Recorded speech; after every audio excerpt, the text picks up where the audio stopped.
Hello, and welcome to the episode 16 of Vampire the Requiem, New York City. My name's Mike. I'm your storyteller for the evening, and I'm here with two of my players. Um,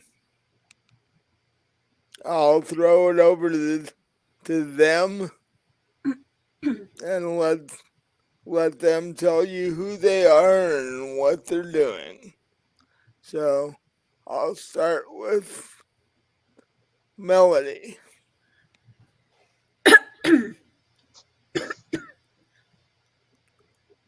I am Melody. I play Misty Dragonstone.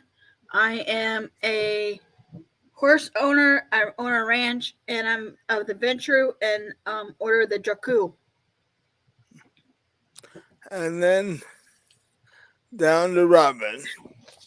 Hi, I'm Robin. I'm playing Winter Jameson. She is a vampire of the Invictus Covenant and Deva clan, and she owns a goth themed or a vampire themed goth nightclub in New York City.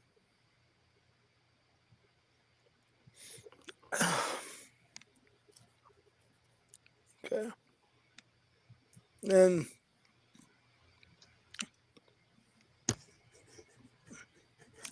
it's been a bit since Melody has played. So what is currently going on is the Prince of New York City asked Melody to go back to Louisville and talk to the sister of the prince there to see what was going on with her current werewolf issue. And because the Prince of New York doesn't want that to spread if the uh, werewolves are getting strong enough to start running around in groups. They could be spreading.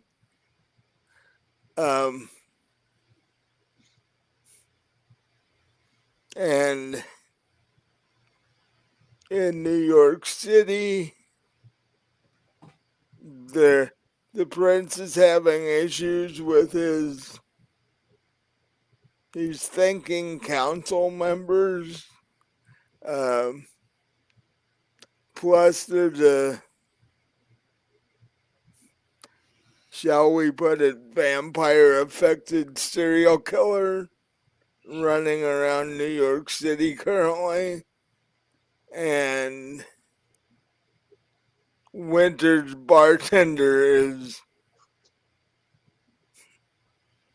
currently in a clinic because she's having serious issues.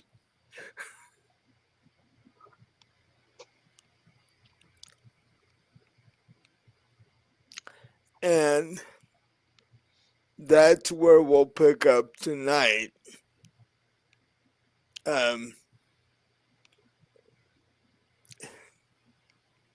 Actually, technically, where we're picking up tonight is the last time we played. It ended with Dexter throwing Celia over his shoulder and walking into the bedroom of the apartment with her. And I'm assuming Winter is, Following right along after, yeah, yes. quickly following. Um,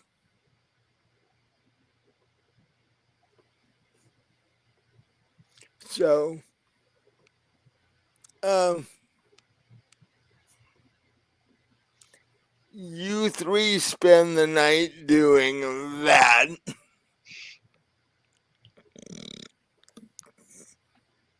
Or the day, as it were, doing that. Right.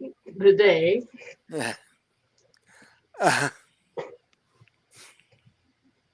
blackout curtains are miracle inventions, by the way.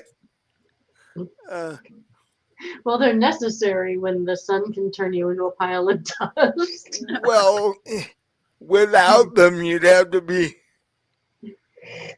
doing this in a extra large coffin. So I don't think they make coffins that fit 3 people.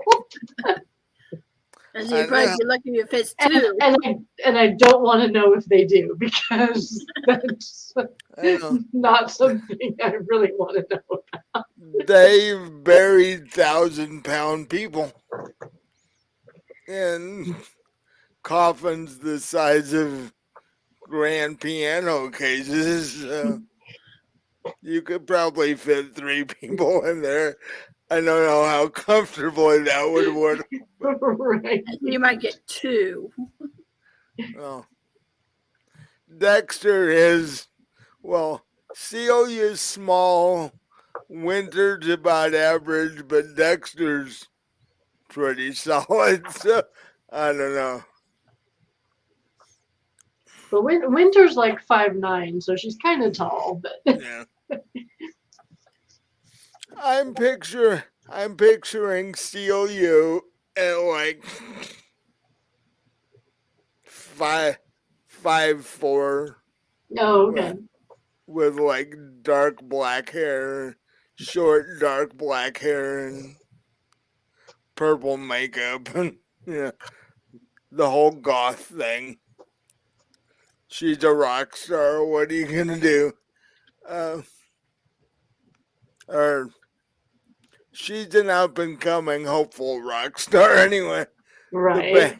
The band hasn't quite, you know, broke open yet, as it were. Um, I'm going to roll to see whether Celia had a good time with the 2 of you or not.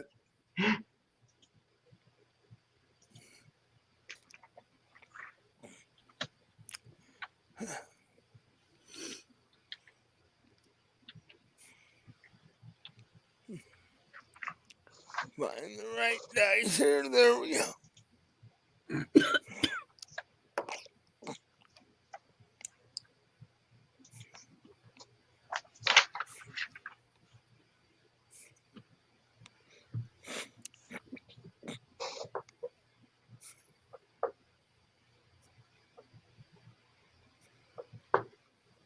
Mm. Oh.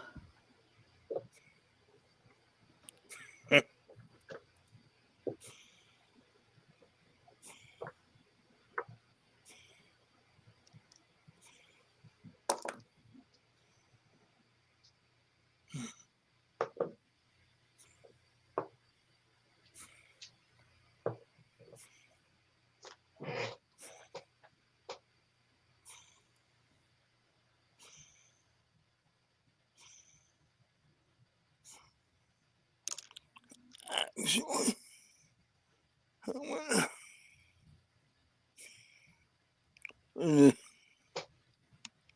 oh,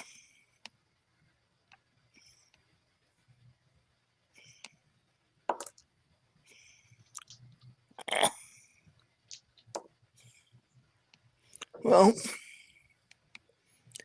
uh, she appears to have had a reasonably good time. It wasn't like mind blowing or anything, but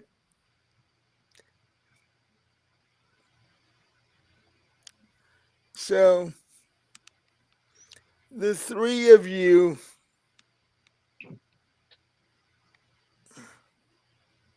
the alarm goes off at about, well, basically you have your alarm set for sundown. So it goes off.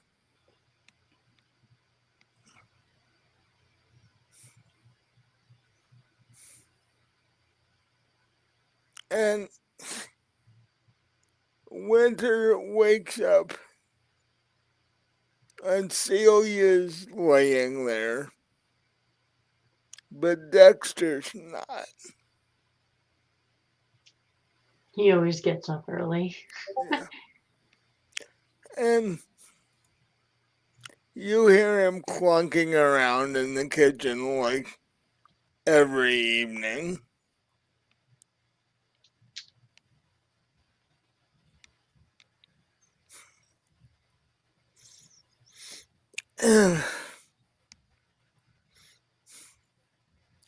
But this time is a little different because as you and Celia are like stretching and waking up,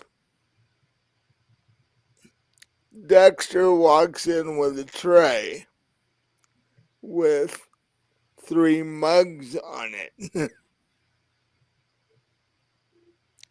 Yeah. One's your mug that you always use. And then you see his mug, and then there's a third.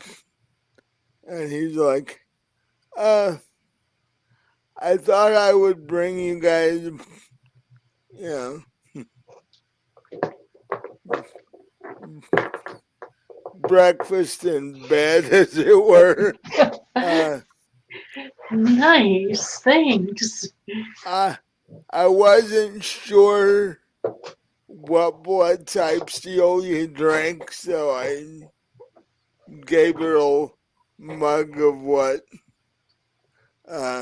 Nat usually drinks.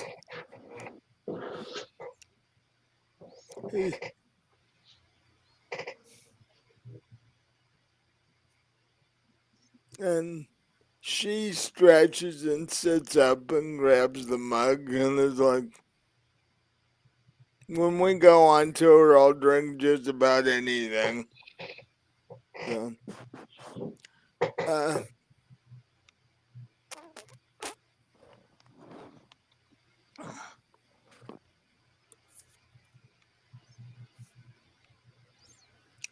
I figured,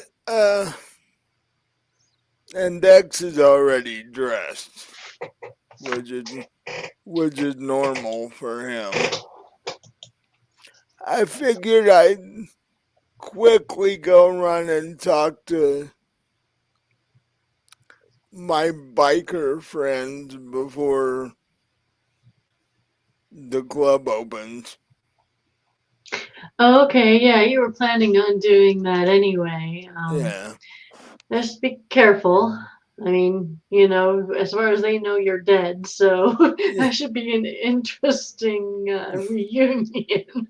Yeah, it's gonna be a bit of a shock for a lot of them. Yeah, I was like, well, you're sort of right. I am mostly dead, more undead. Yeah. Yeah, yeah, that might go over not too great with a bunch of bikers. We'll Yeah. see. Might get them to stop drinking and doing drugs though, because they're like, hold it. What am I looking at? Right. So um and he looks over at Celia and goes, is there anywhere you want me to drop you off at? Since you came in our car and your bandmates took the vans. So she she says, well, that's true. If you could drop me off at our house, it would be helpful. I wouldn't have to take a cab. So he's like, I can do that. But well, he thinks for a second and he goes, uh, Winter, could you do that? Because you guys aren't even ready yet. You're not even out of bed yet. Yeah, I'll take her home. Okay.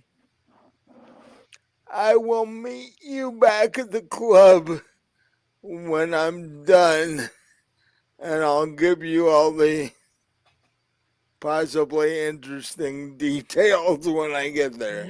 All right, I'll take care of the list till you get home or get to the club. I'll check people in. Eh, I'm hoping this won't take too long, but I have no idea. Well, if you're gonna be real late, just give me a text. You got my number. Yeah. Hope I don't get into any fights with freaked out biker people. Yeah, I don't think that would turn out too well for them. I mean, you're Mm. being having vampire strength at this point. Although the thought did cross my mind. If I turned the entire biker group, biker club, we could have club security that way. Yeah, but we'd have a whole bunch of newbie vampires running around that we'd have to teach everything. Yeah, that'd be a bit of a bit of a bother. Yeah. Um, And with it, I mean, Nat's the oldest one of us, and with her kind of out of commission, that might not be too good. and have to get permission at least from Tanner first, and he's on vacation somewhere. Right. Um, so with that, Dex looks at Celia and says, "Well, I had fun last night. Maybe we can do it again sometime." And she nods and smiles, uh, and he heads out the door. And as you guys get ready, you you go to take her home and then go to the club. We're gonna cut over to Misty, who is back in Louisville at this point. You've survived another plane trip from New York to Louisville. Oh, yay. Yeah. Well, you would anyway, even I if was going to say. well, no, actually, if the plane crashed and blew up, you'd probably, yeah. Vampires don't like flames either, so. And it's sort of hard to put the parts back together. So, um,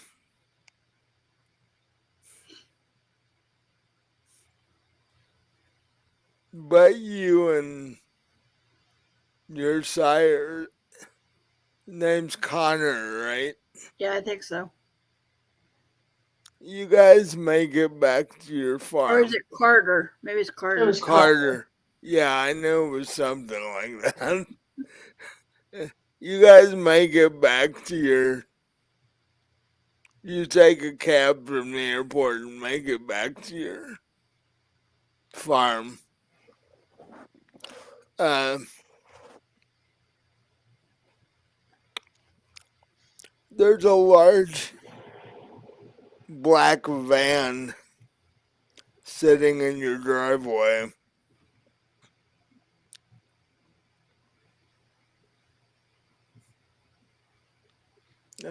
Carter's car's parked in the garage, but this van is one of those large ones that hold like 16 people that, you know, schools and such like that use. Oh, But it's all black and there's no windows in it.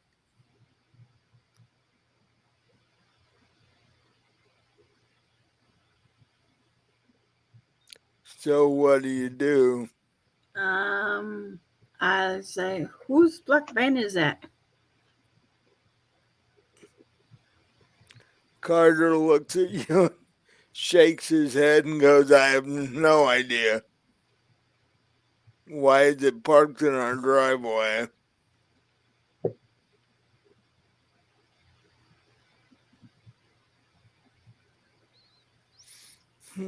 So the two of you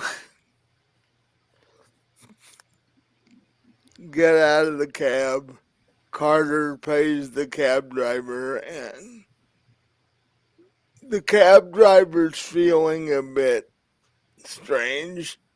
So he looks at the situation and takes off as quickly as possible because he knows there's something weird going on and he's somewhat uncomfortable.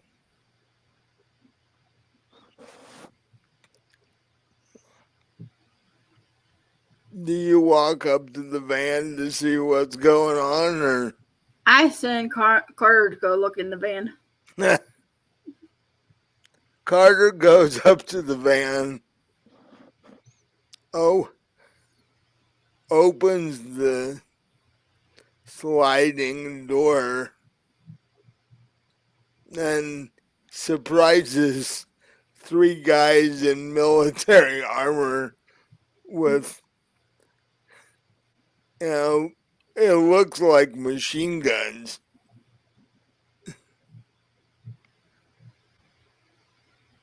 And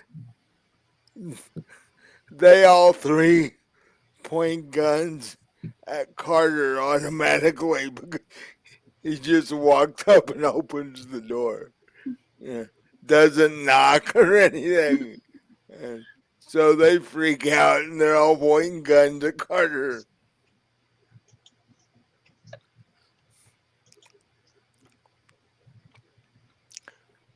And he puts up his hands and smiles.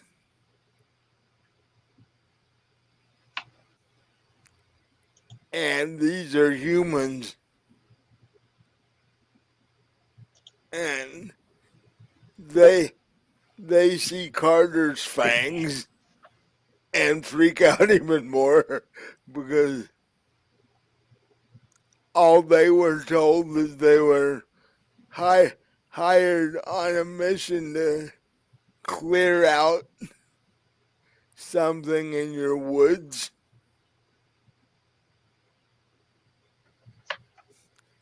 These guys are a small human mercenary group that apparently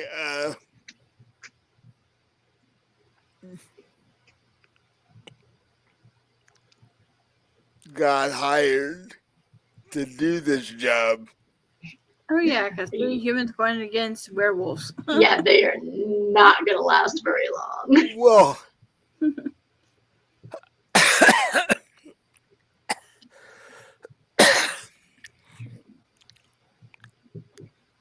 let's just say that the folder they were given when they were paid in advance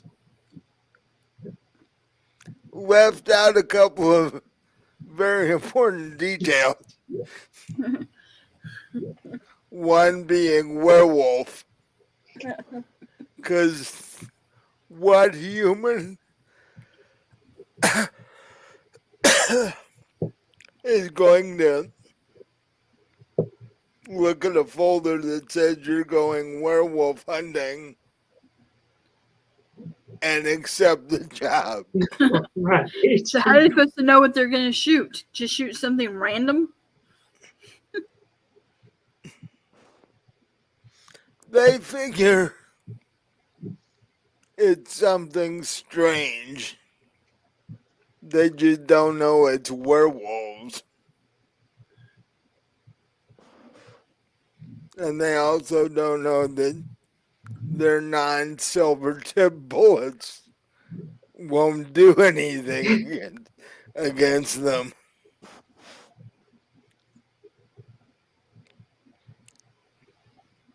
So these guys are just in a little bit better shape than the two researchers they originally sent out to find these guys. And now somebody's walked up on their van, opened the door, and the person that did it has fangs. These guys are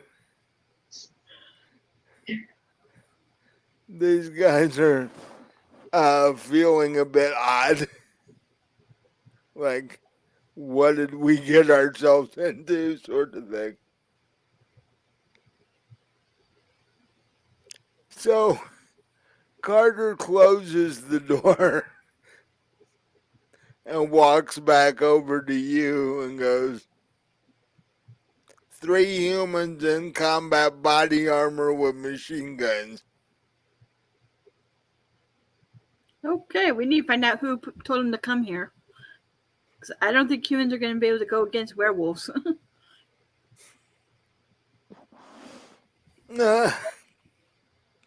You and I would have difficulty going against werewolves. Those guys don't have a chance.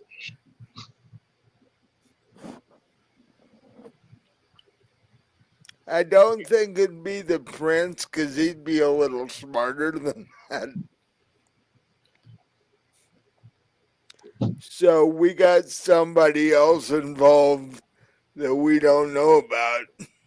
Yeah, well, you better go ask them who hired them. Mm. Or I should, maybe. Well, they're going to be just as surprised with you as Yeah, were but with I me. saw you not knock on on their door, and I saw their look. I could understand them being scared or weird out because you didn't even knock. Try not to smile. Okay. Yum.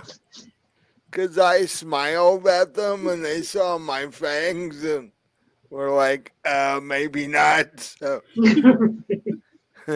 try not to smile at them. Okay, I'll just smile with my mouth shut, not my Right. teeth showing. So you go up to the van, knock on the door. One of the guys slides the door open. Says, hello? Who sent you to be parked in my driveway? Your driveway. Yes, this is my house. Mm. He opens his folder. Goes, so you're Misty Dragonstone? Yes, I am. Okay.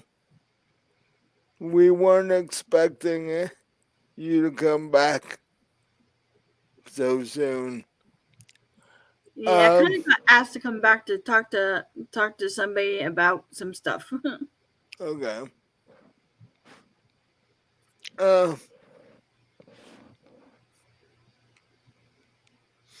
As far as who hired us, we have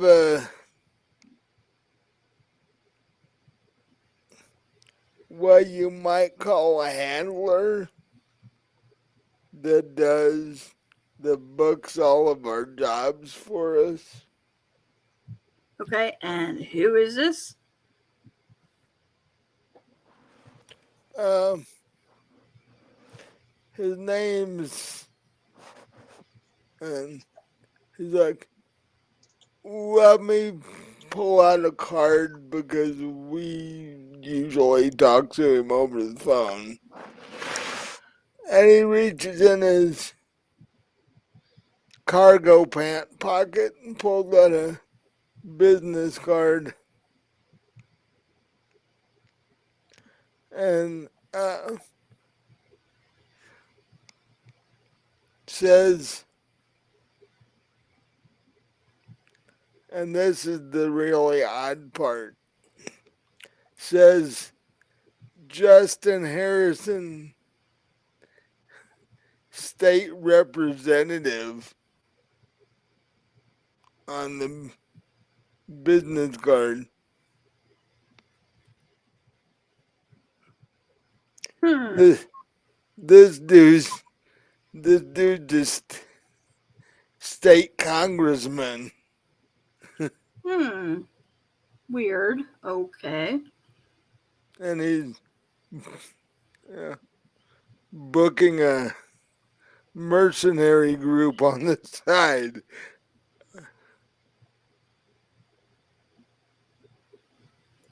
Hmm. Thank you. Takes the card and says, I will get back to you later. And walks off and goes over to Carter and hands Carter the card. And the one guy, as he closes the door, is like, so what are we supposed to do until you get, quote, get back to us later? Keep surveying or whatever you were doing in the van. Yeah, because when you looked in the van, you did see it had it was set up with a lot of electronic equipment. So,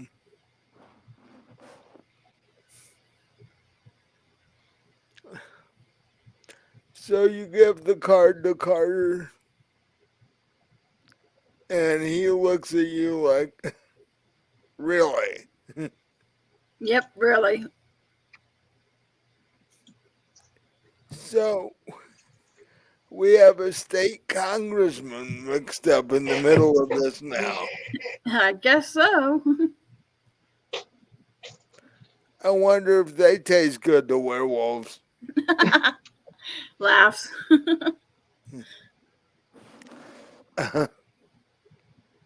Yeah. Um, well,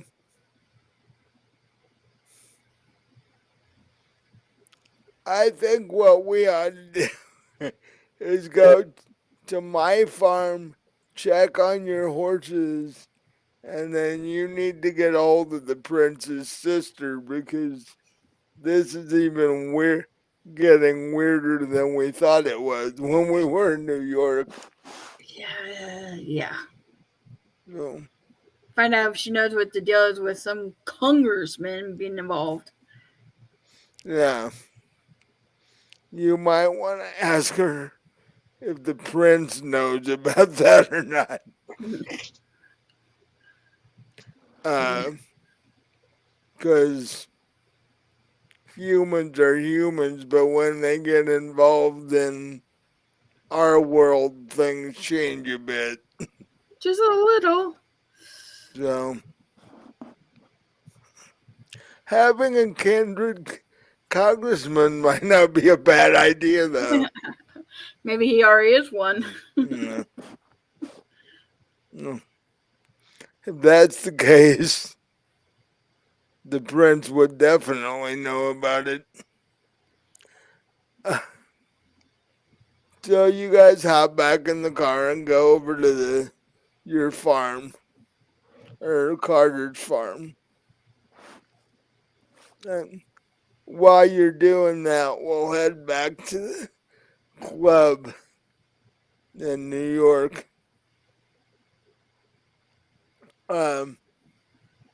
Winter, you take Celia to the address she gives you. It looks like an average house. Yeah.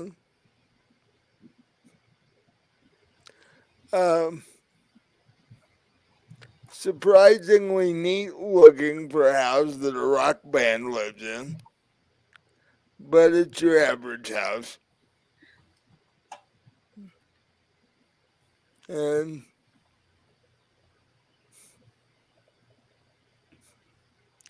you pull up in the driveway,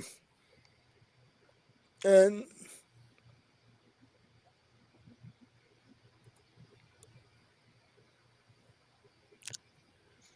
as you stop the car, she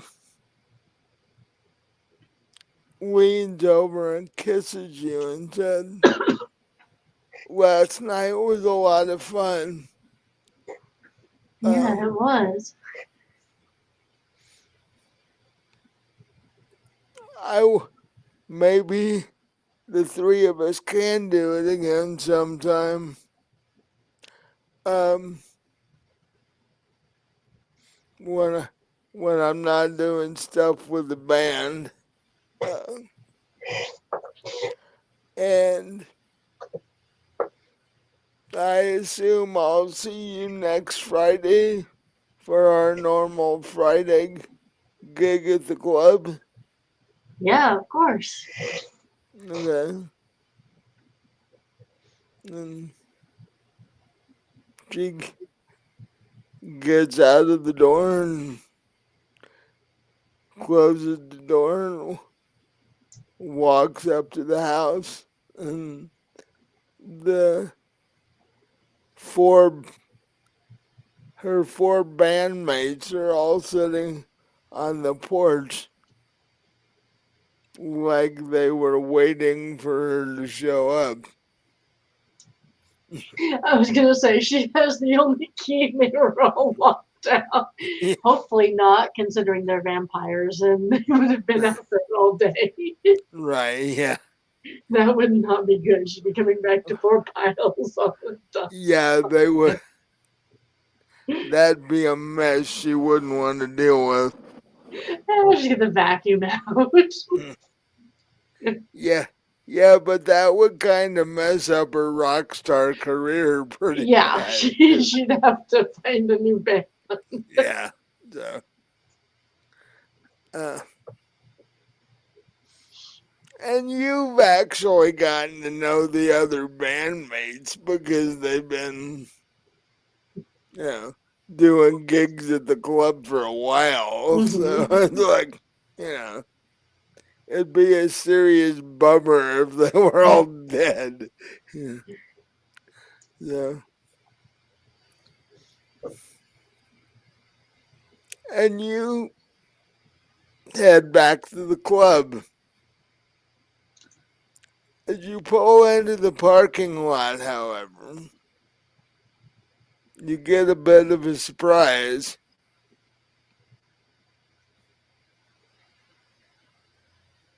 Over by the front door, Tanner and Bella are talking to each other.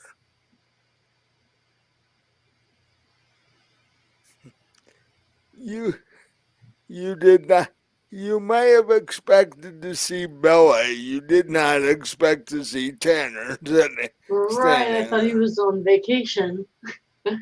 Um, you pull the car into Natalie's parking space. You all three of you have little signs above your parking space so that people don't park in your spots.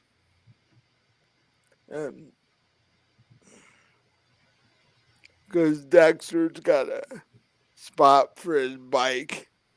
You, however, it's odd because you don't have a vehicle, but Well, I have a Vespa. that's true, you do. When Natalie's car is unavailable, you can ride that.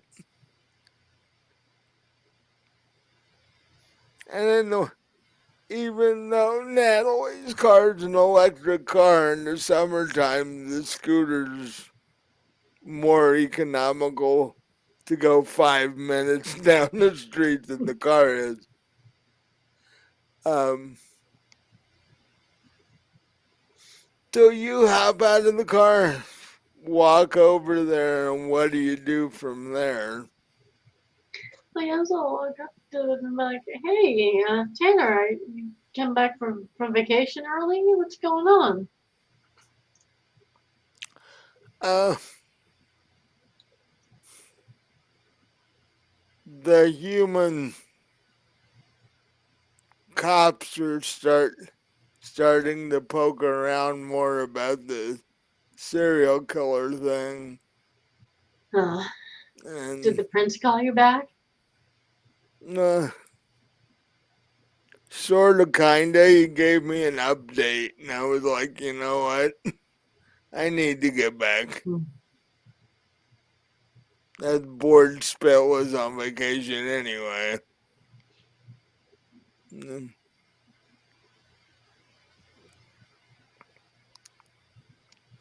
And considering that everything that's going on and all the stuff that you and Bella and Dex have been investigating, I figured I'd better get home and help. Did she fill him in on what's been going on with Natalie? Yeah. Um, and she says, "Oh, um,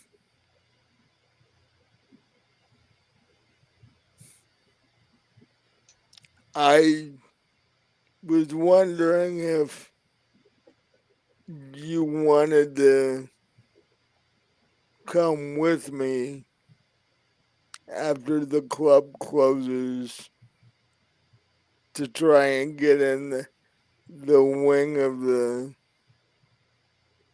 um, health center, quote, that's locked, that they won't let anybody in." Yeah, might as well. Sure. I figured you and Dex could help. Yeah. I've got magic, but Dex has got size. So, you know, any orderlies we have to beat up, we can do that.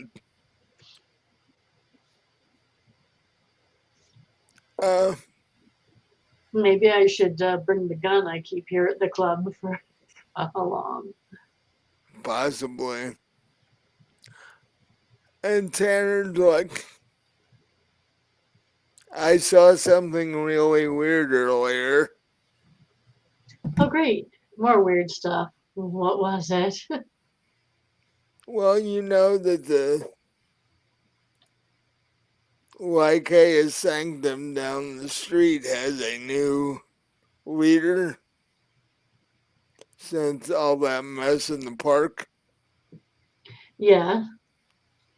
Well,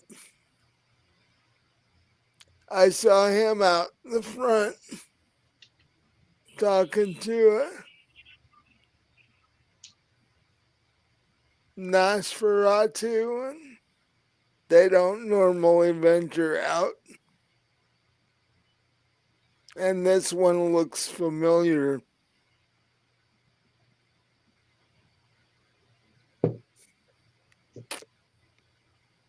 I don't know if you know it, but the council is comprised of one of each one of the groups. Oh, okay. No, I wasn't aware of that. You know, Gangrel, Nosferatu, Right. I guess the Maca- prince didn't think it was necessary. That wasn't on a need to know basis as far as I was concerned. I didn't well, need. Okay. actually, that's a fairly common way to build the advisory board, Uh, but it's not something you would have been concerned with. Um, so the Nosferatu council member was standing there talking to the new head of the quote church, which is very odd.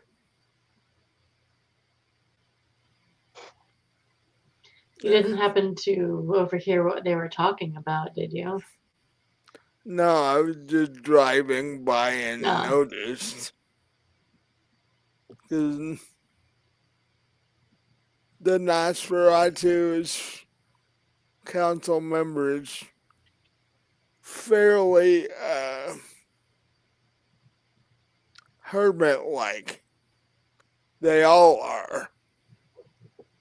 Uh, he, he only comes out for, the only time I ever see him is when he comes out for council meetings.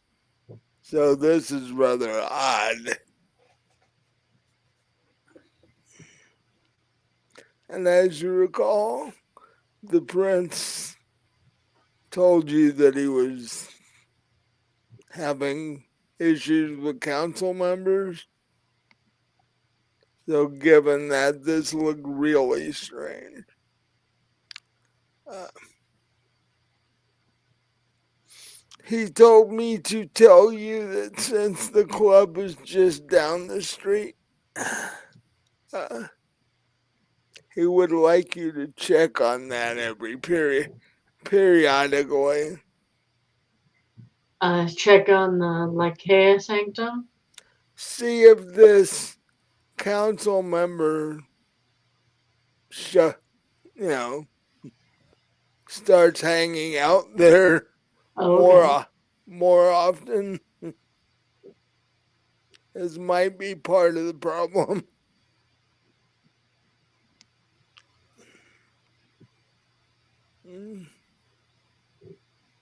And about this time, you see Dex drive up on his motorcycle.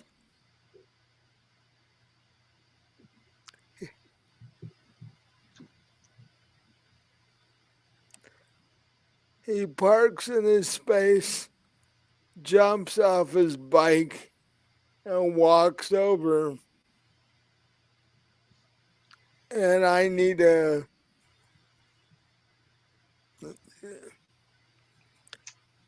wits and intelligence roll. Okay.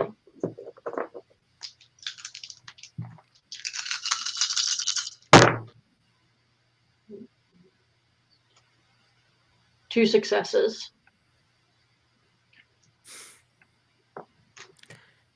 You look at him, you see blood on the front of his vest.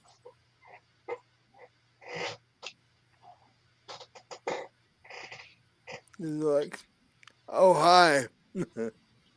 And he turns to Tanner and goes, didn't think you were back yet.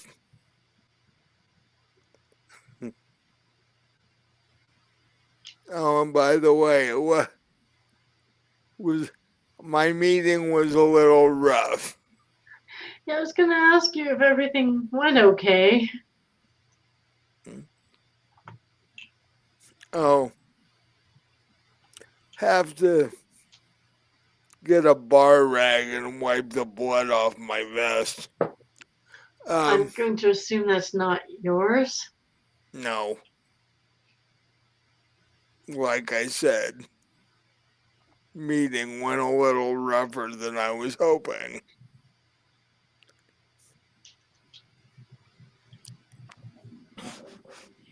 I ended up leaving a couple of club members uh, unconscious.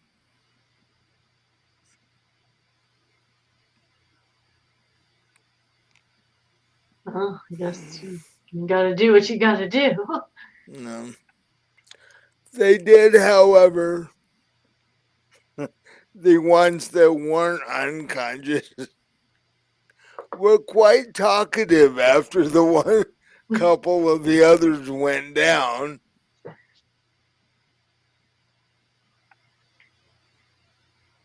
Apparently, this girl that's the serial killer has been seen in various parts of the city.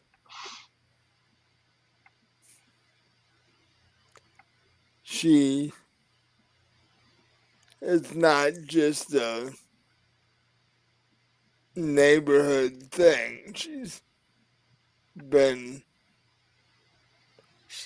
seen talking to people and like even in the richer parts of town, Mm. which very strange. Yeah, that does seem a little weird. So I asked the leader of my old group if they'd sort of keep tabs on it and tell us if keep us up to date on what's going on with her and if there are any more victims before the cops get involved.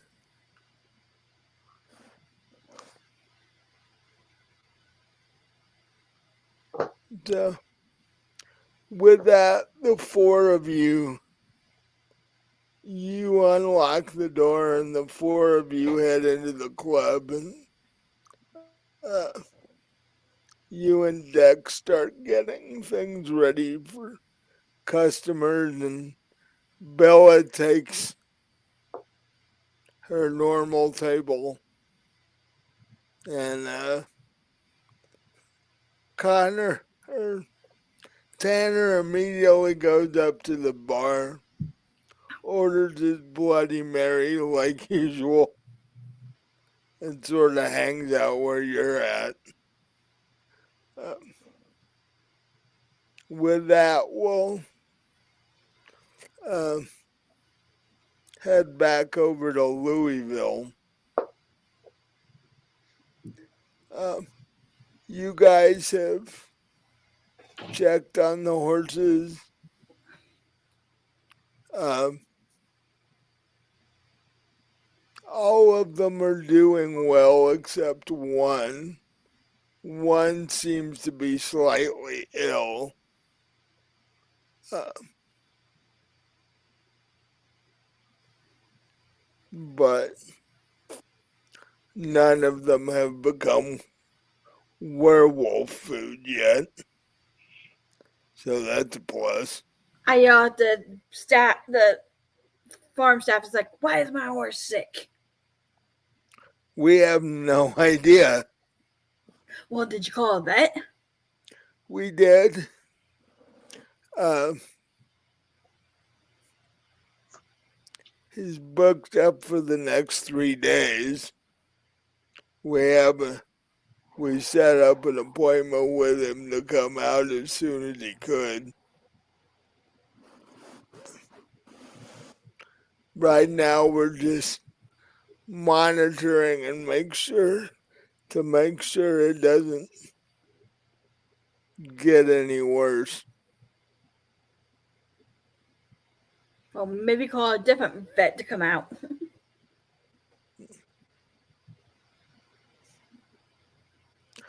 Uh,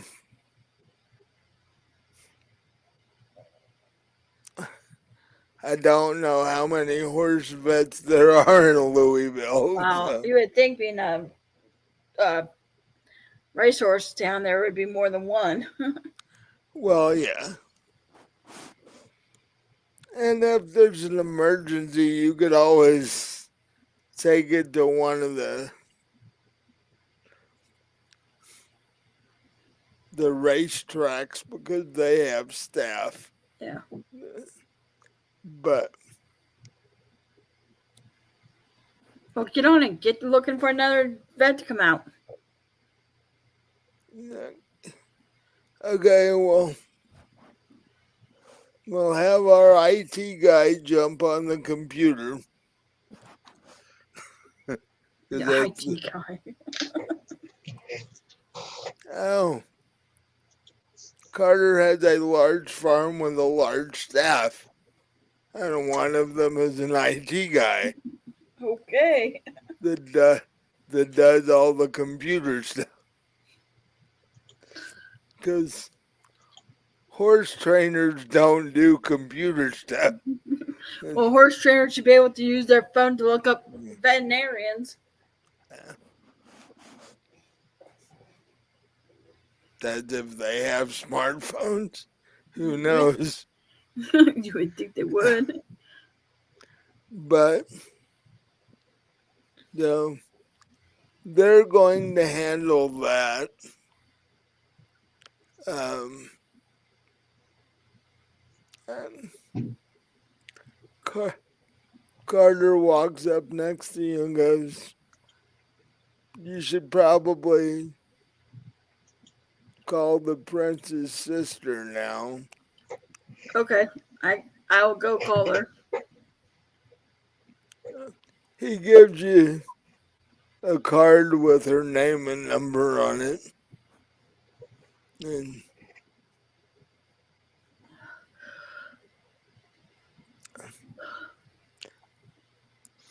you call her, and after initially being somewhat surprised, she remembers that her brother told her about the two of you, and she says, "Would you like to join the prince and myself for dinner tomorrow evening?" Looks at Carter and tells him what she says and sees what he says. Um, uh, he he says, "Well, let me see what he says."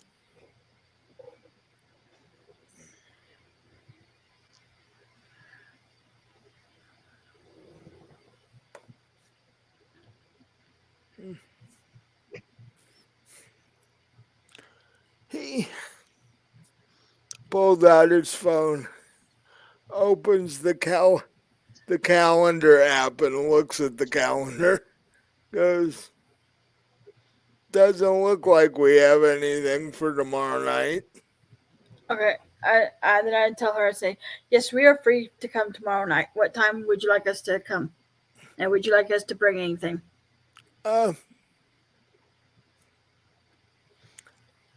as far as bringing anything, no, the prince and I have that covered. Uh,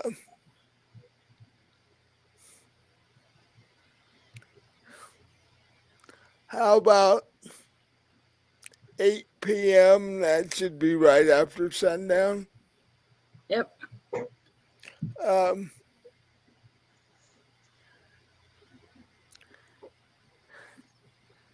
dre- um, dress will be upscale casual. Upscale casual. Okay.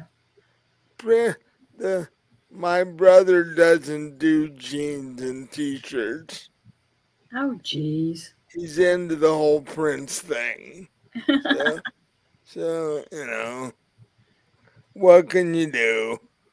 Yeah, exactly.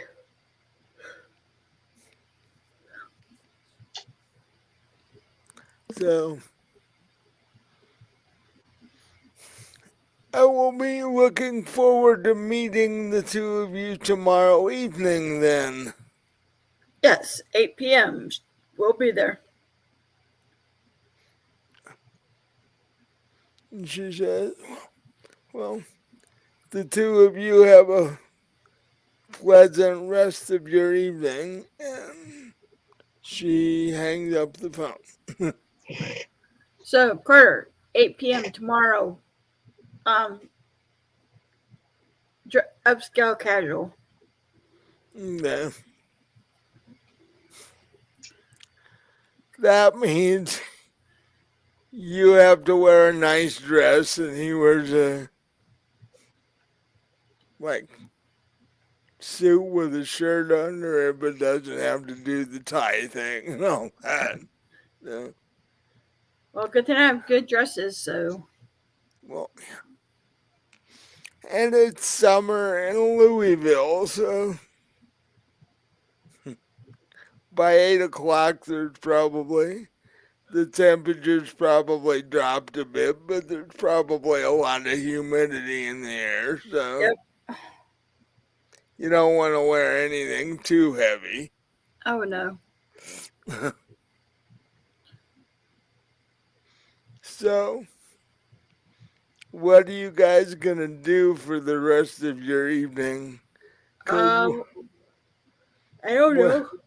when you drive, when you drive back to your place, the van is still in your driveway. Yeah, we need to deal with that. Which means those three guys are still sitting in the van.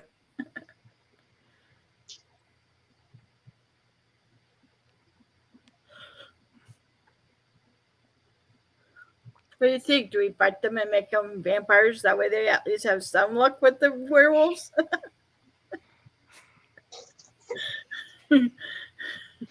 Well, They're not getting paid enough for that shit. I he says, I think if you wanted to do that, you should have asked the prince's sister when you had her on the phone. Oh, Yeah, but why should I ask? They're in my property. you have to get for any turning. You have to get permission from. It's usually like it'd be your order of Dracul rep, because the prince probably doesn't deal with such things. So, Probably not. but, But then again, if you ask the prince, he might just be like, "Yeah, whatever you want to do, go ahead. Don't bother me." So Exactly. he'd be like, you can do it, but they're your responsibility once you do. So, I'll make up Carter's responsibility and let him bite them. he's like, don't think so. I've already got you to deal with. Don't need three more. Oh, why not? It'd give him a fighting chance with the werewolves.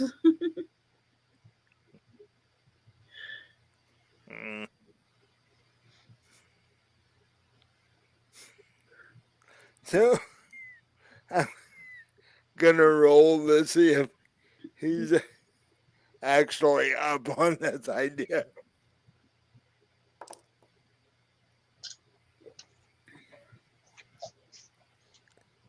He's like, nah, it'd be too much trouble. Oh, but they would die anyways.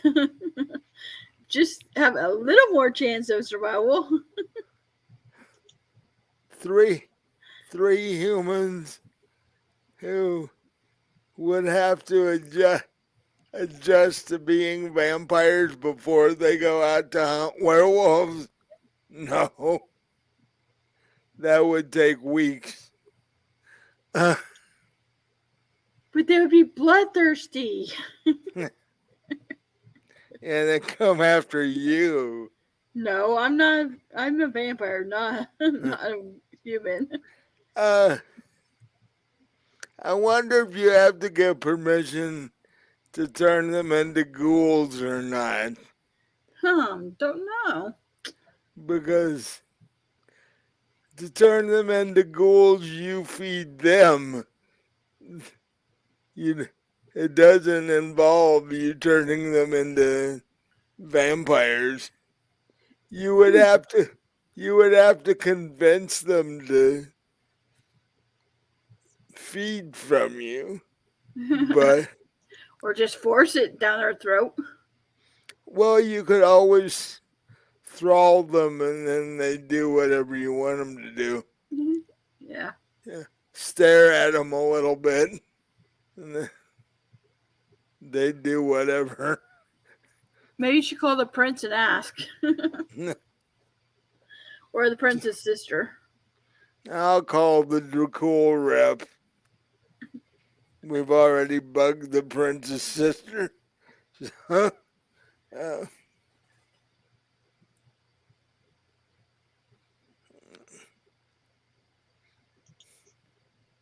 Uh, I don't actually know what the rules on that are. I, I don't know either.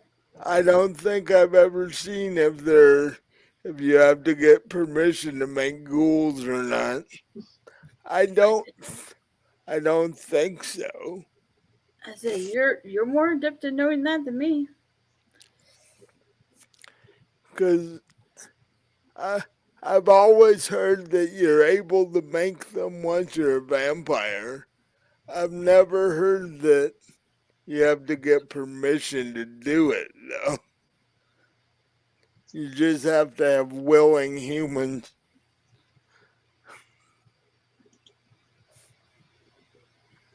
So don't know that that would necessarily give them any advantages though. Wouldn't it make them a little bit wanting to drink more blood? Yeah, but they want to drink yours Oh, because you're blood bonded to them, so they want you to feed them. okay, so that won't work. Uh,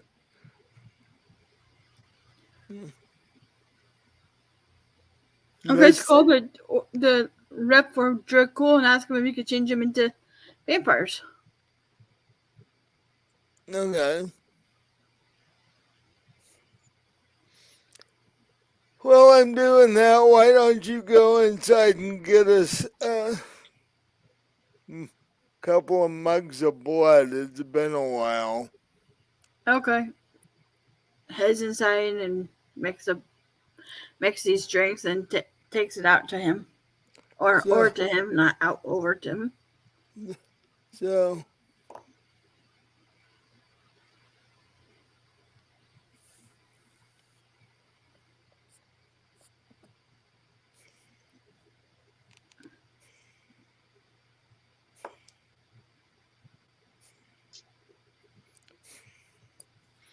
So Carter calls the Dracul rep, and explains the situation.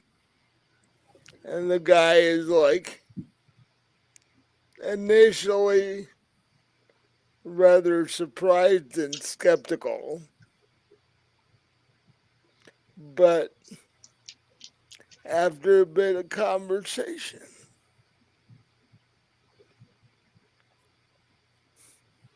Carter convinces him that, if they don't, these poor clueless humans are just gonna go off and get destroyed, you know, because their weapons aren't gonna work and they're just gonna end up werewolf kibble. Or Not, werewolves themselves. yeah, which would be even worse. Which, if uh, the werewolves are trying to expand, that's exactly what they would do to them. It's like, oh, these are three more guys we can turn into werewolves. So Carter said, but the rep also says, once you do it, they're your responsibility to train them. So Carter comes back to you, takes his glass of blood, and says, the rep finally decided that we could do it if we wanted to.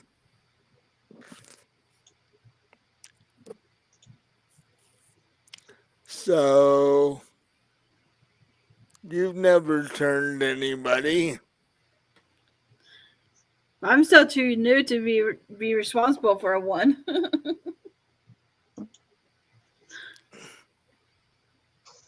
And turning three at a time is not gonna be easy because once the other two see what's happening to the first one. Well, I can keep them blocked so they can't run away. Well,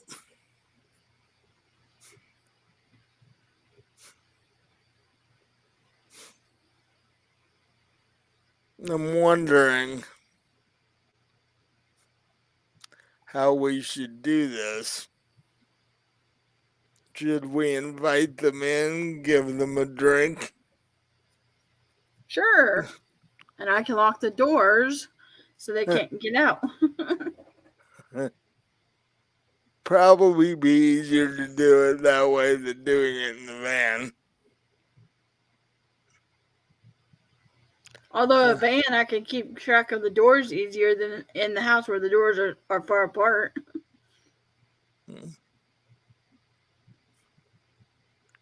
Yeah, if you're standing outside the van door, the other guys aren't going to get past you. They might try and shoot you, though.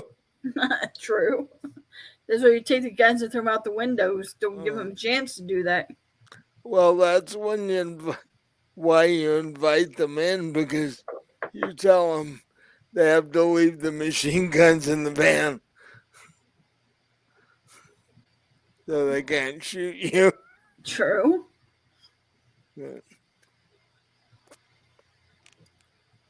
I'm sure we've got some human alcohol somewhere in the house. I'm sure we do because I'm pretty sure I never cleaned it out after you bit me. We can get them slightly drunk and make it easier to do. Yeah. You might end up a little tipsy, but nah. Vampires can get drunk if they drink enough blood that has alcohol in it.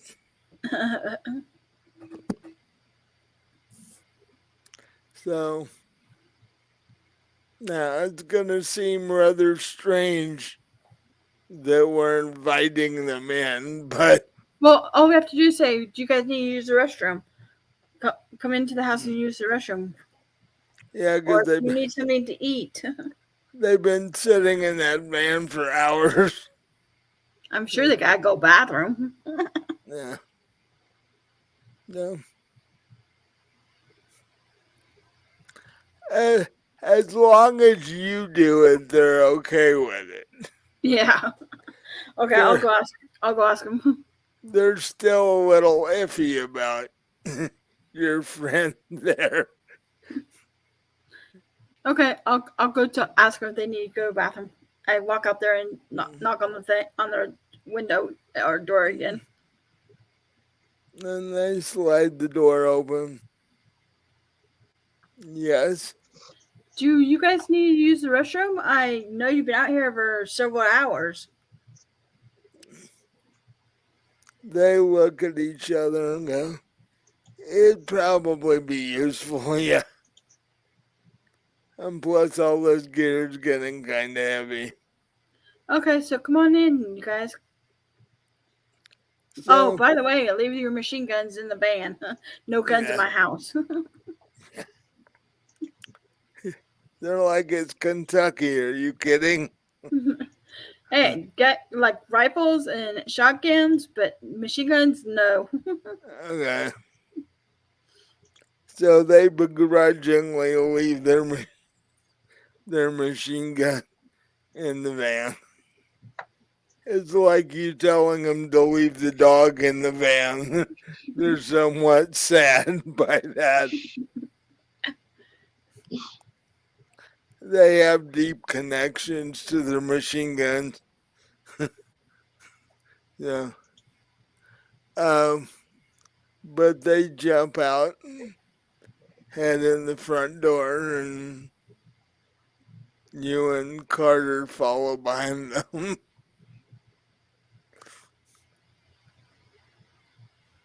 And I point signal to the car to go to the other door and lock it, and I'll Yeah. lock this one. Yeah. So you guys lock all the doors in the front of the house.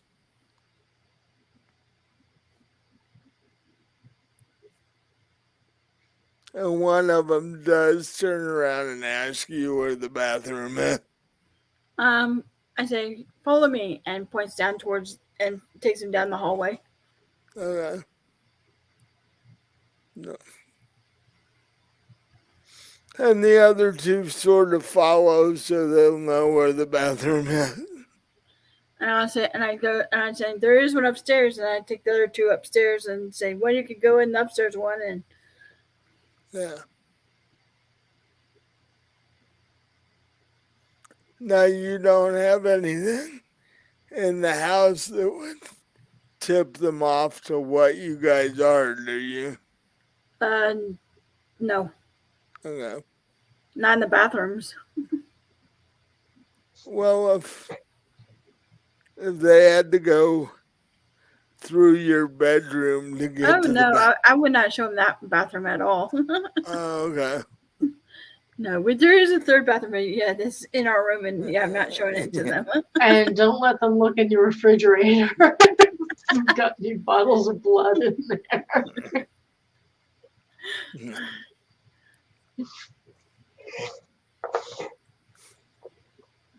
there. You have steak in your fridge, but it's raw, and then there's these two odd bottles that, if you don't look real close, they look like wine bottles, but they're not. Right, Wayne bottles aren't usually labeled like, A positive. That kind of thing. Yeah, really. Although that would be a great idea for Halloween party to take wine Yes, it bottles would. and put blood labels It on. would. Actually, a wine company needs to come up with labels like that for their for their different wines. Like the red is A positive, the white is like O negative, and Right. Yeah, that it'd be hilarious. and different A's, different red ones are A and A minus and A plus. Yeah. Right. Yeah, that It probably initially it probably sell pretty well because people be curious about it. Yep. Okay. But So while the two are in the bathroom, I go up to Carter and say, get, like motion for him to bite him while the other two are in the bathroom. oh, you mean the one that's standing in the living room with the two of you? Yeah.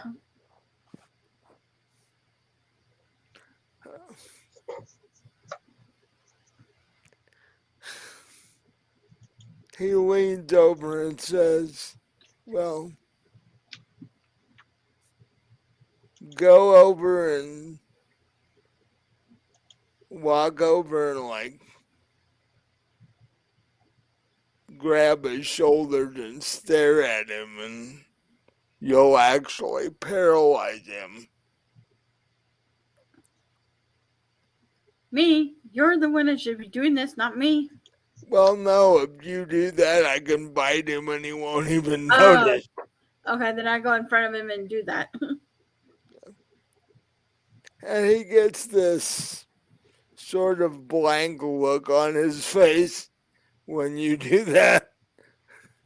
And then Carter bites him and he doesn't stop.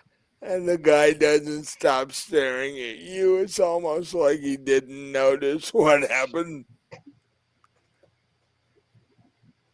And Carter's like, see how easy that was? Yes, Carter. Yeah. And Carter drinks enough, and the guy just sort of slumps in a chair.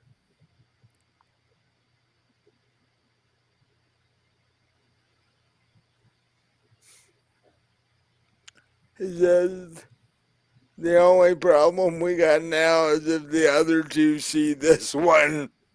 All we have to do is say he fell asleep in the chair. And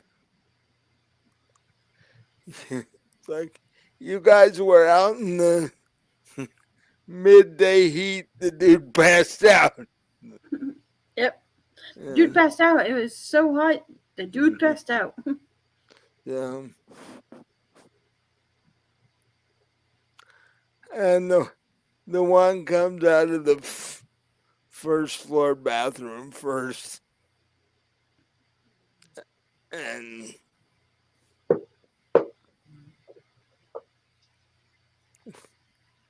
looks at the two of you and looks at the other guy and goes, "What's the bit with John over there?"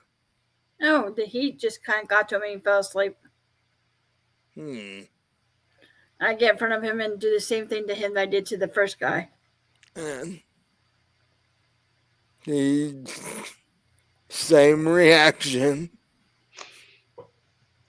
And Carter bites him and he's like, "We're going to have to get more chairs for the living room." Well, there's a sofa. Just sit in the sofa. Well, yeah, that's true. Yeah. Carter leads him over to the sofa and sits there. And third guy comes down.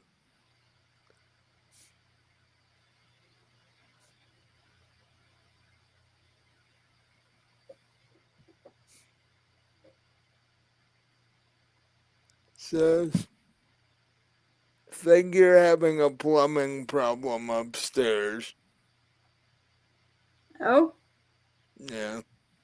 we'll check it later. Oh, that's what you want to hear after a guest has used your bathroom. Like, Yeah. oh man, what did you do? Yeah. Okay, what'd you do to the bathroom? He doesn't say anything, oddly enough. I said, Carter, take care of him. The guy's like, "What?" Looks around and he's like, "What?" And this time you don't do what you did with the other two. And Carter just sort of grabs him uh, and before the guy can struggle much, he's just out. And,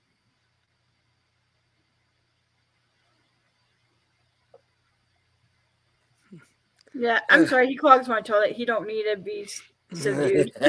He can feel it.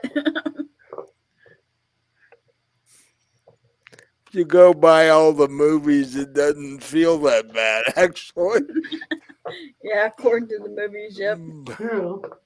But he sets him next to the other guy on the sofa. He's like, "Okay, so now we're gonna have to tend to these three once they recover." Yeah, and we'll have to give him some bullets that will actually harm. Put bullets in their guns that will actually harm the werewolves. He's like, "I'll have to go buy those. We don't have those. We don't? We weren't having a werewolf problem till a couple of weeks ago. We didn't need them before that." So now that you have three newbie vampires in the living room, we're going to cut back to the club while you guys get to deal with that. Actually, can we take a break real quick here? Yeah, it is about. Uh, Yeah. Yeah, it's about 9:30, I guess. Oh Yeah. no, about 9. Oh, oh, okay, yeah. It's, It's, so yeah, we can take a 20-minute break here and Okay. we'll come back at like 20 after. Okay. And we'll go into all the drama at the club after Yeah. that. Okay. All the drama That above. works. Yeah. All right. I will be back. Me too. So we're going to take a 20-minute break and we'll see you guys in a little bit.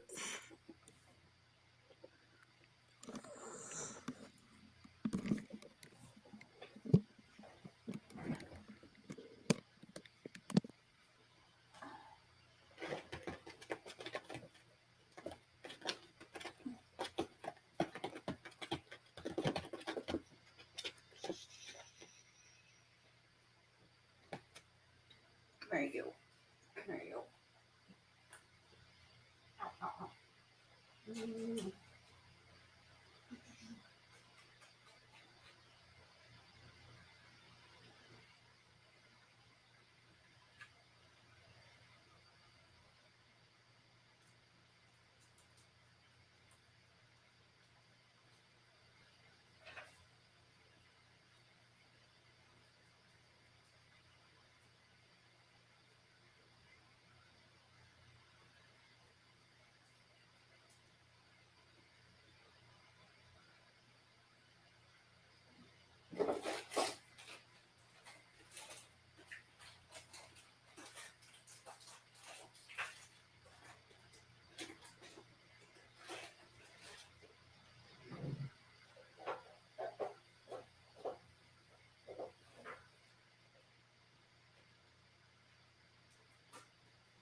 Robin So, was here a minute ago. what? I said Robin was here a minute ago. Yeah, I saw her get up and leave again. Uh, there she is. Um,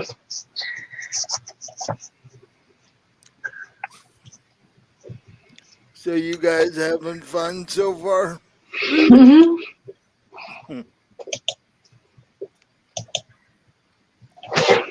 You think I was about ready not to play because I was upset. This is kind of taking my mind off of it a little bit.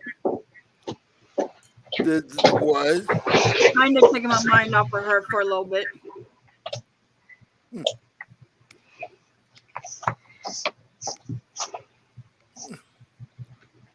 Well, that's a good thing.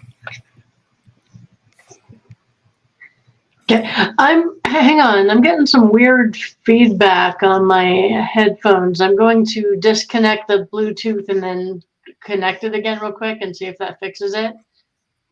Okay. Because I went out of range without, Uh, and I'm wondering if that messed something up. maybe. Hang on. I'm not familiar with how Bluetooth works. My brother keeps telling me that I need to get it. Yeah, I need to because my phone don't have a phone jack at all. I can't plug headphones into it at all.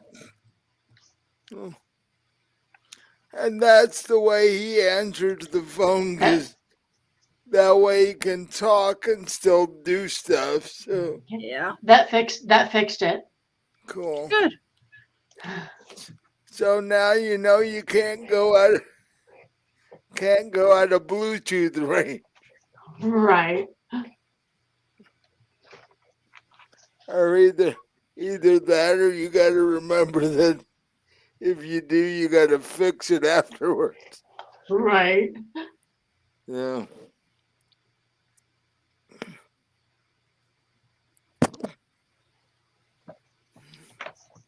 Which headsets do you have out of the Bluetooth? I know there's a couple different ones.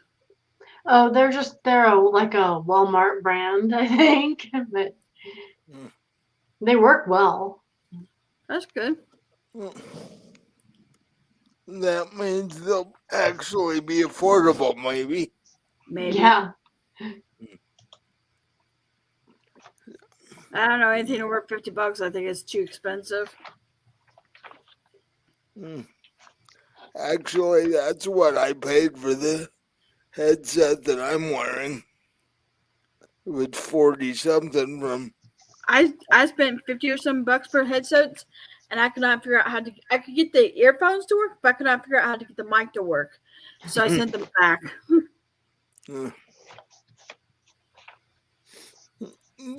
These are fairly simple. If you have the mic down, it works.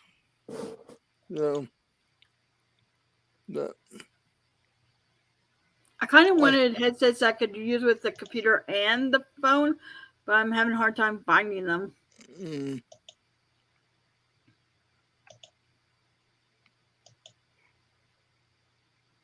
You might have to get the ones that just fit in your ears. The little ones.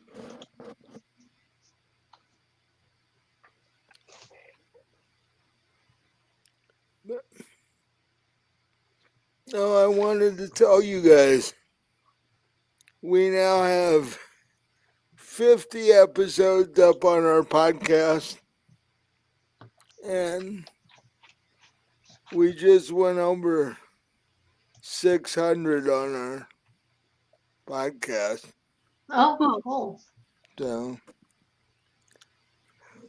That means what?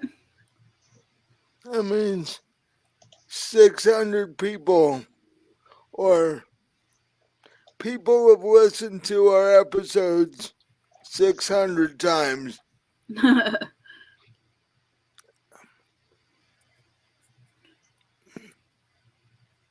And our Call of Cthulhu stuff gets more listens than anything else. Oh, really? Yeah. Yeah. That sucks. People like Call of Cthulhu.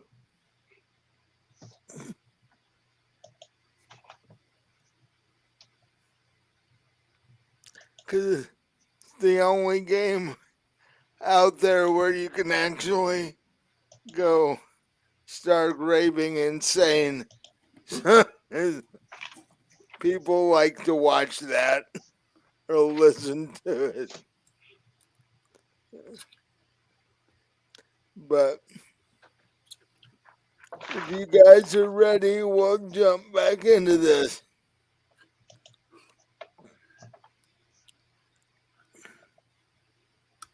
No. Damn it. Don't break a tooth. I did put it to the drinking pistachio, and I lost the inside of it.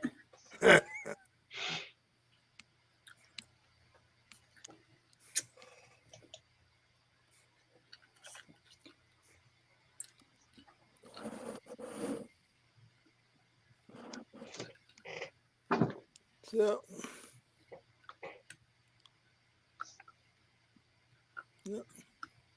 it's about that time. So. Welcome back to Vampire the Requiem, New York City, episode 16.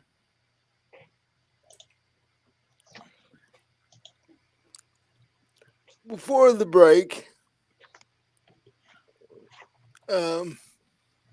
Carter and Misty had just turned the 3 mercenaries that were in the van sitting in the driveway.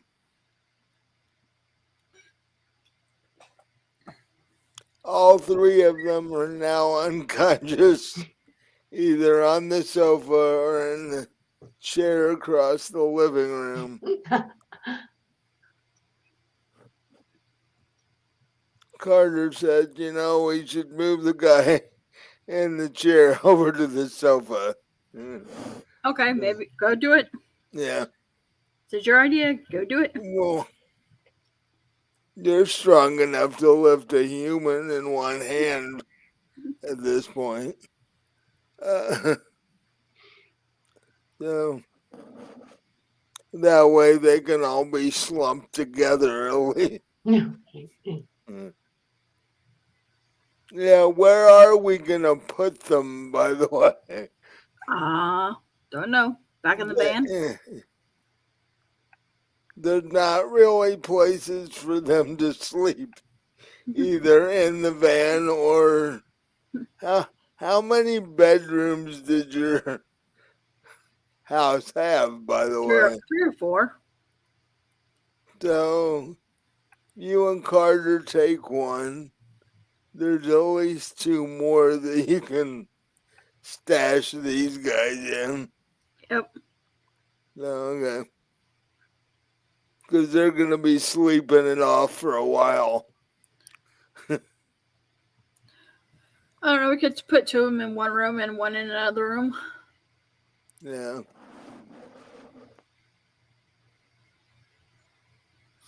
So the two of you start lugging the three of them upstairs and just sort of tossing them in bedroom. Since they're unconscious, they won't notice anyway. Yep.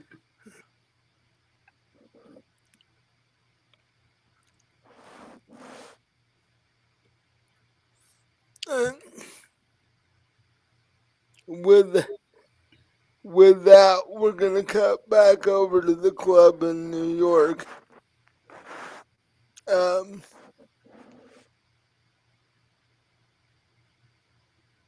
It's a fairly busy Saturday night, like all Saturday nights. Not quite as busy when the band plays, but it's still keeping your bartender pretty busy.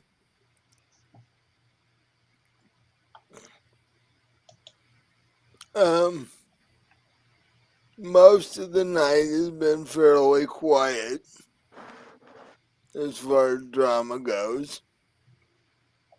Although, Dexter sticks his head in the window or in the door and says, "You remember that shadow we saw lurking around the edge of the parking lot last night? Yeah. It's back." Oh.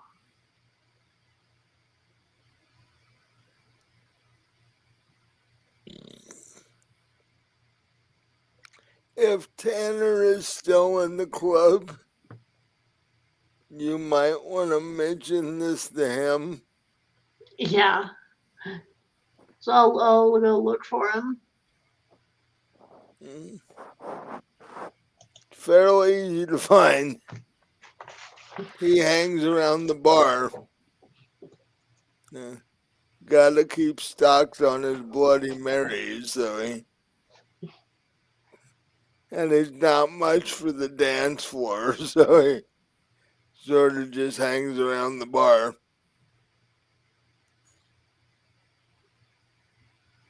You come up to him and he goes, "Something going on?" Yeah, I'll tell him what's going on. He sets his half-finished Bloody Mary down and heads over the door, walks out the door stands by Dexter and he sees the woman basically pacing back and forth around along the edge of the parking lot. And he moves toward her, and she disappears.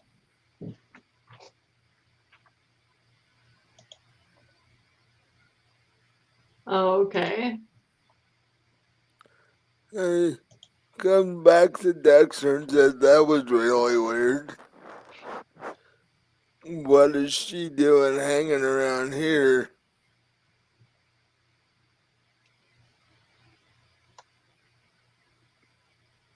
Dexter's like, "I have no clue." Now we don't know. Um,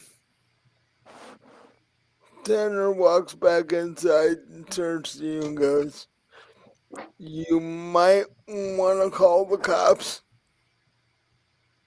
but be sure that you talk to one of the kindred on the force, Right. because they might come and stake out the place to see if they can grab her."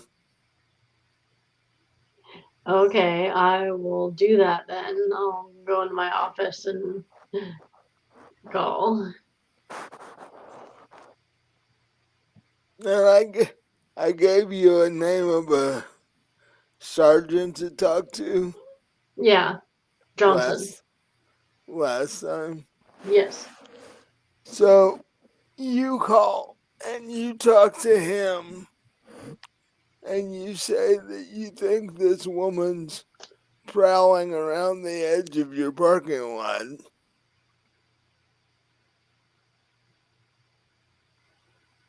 And it's the second night in a row that she's done it. He's like, "That's interesting."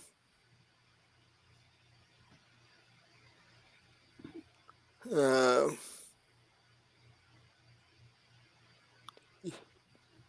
you guys over at the club are kindred, correct?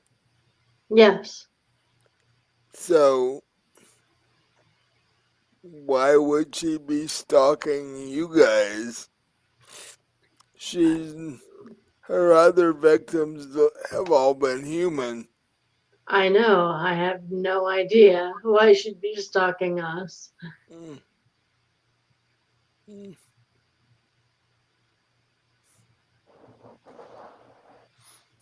Maybe I need to come and check out your club sometime. Maybe we can catch her finally. I, she needs to be caught, so hopefully, yeah. Um, then we might get a lead on the kindred that did this to her, which would be helpful Yes. before before he does it to somebody else.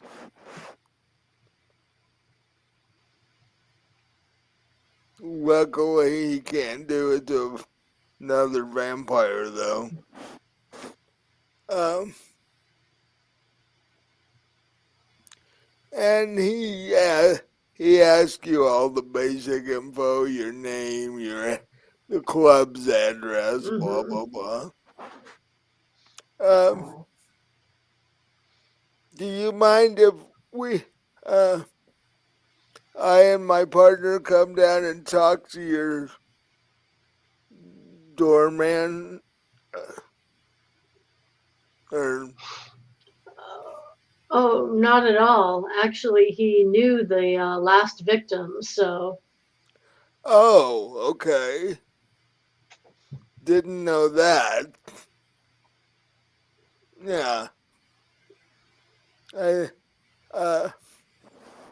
fact, me and my I'll grab my partner and we'll head down there. Uh, hopefully, hopefully she'll come back at some point tonight. And we can get a statement from your doorman. Okay. And he says, thanks a lot for the information. This is the biggest lead we've got so far. We lost her.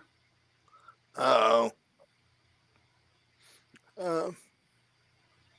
Her computer does this thing of, doing auto updates on its own without God. warning her first.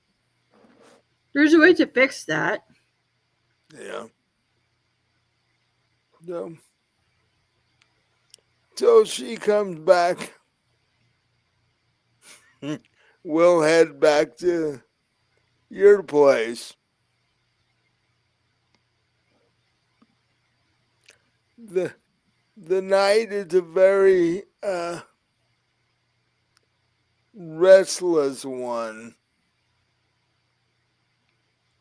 The three newbie vampires aren't taking this very well. They seem to be having nightmares and such.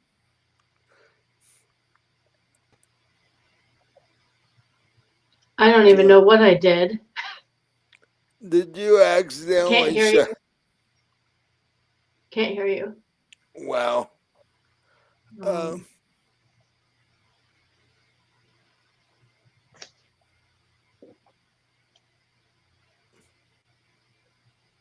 Say something? What, did you close a tab or something?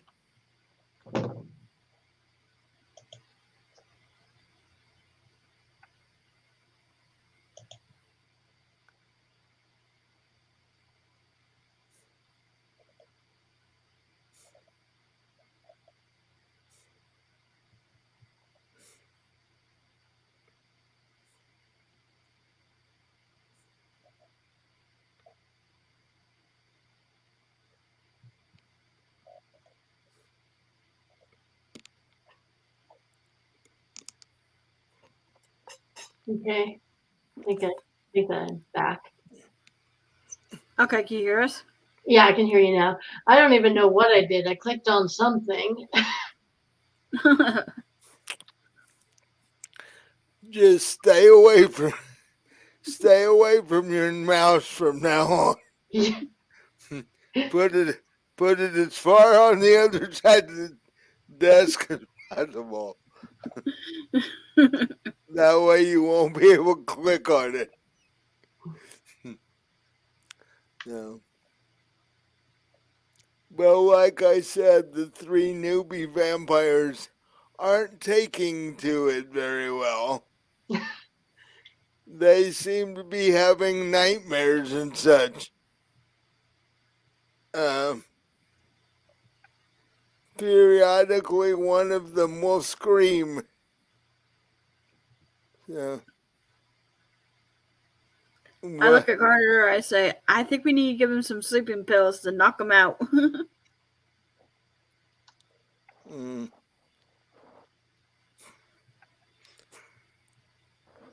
He's like, I'm not sure how well human sleeping pills work on vampires, but we can give it a shot.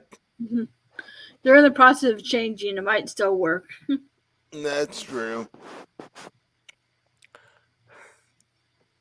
Second question is, do you happen to have any? Yes, I do. Okay.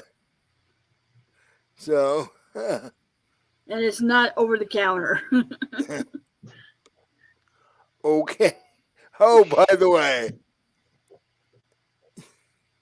you probably can't see your normal doctor anymore. No. Hey.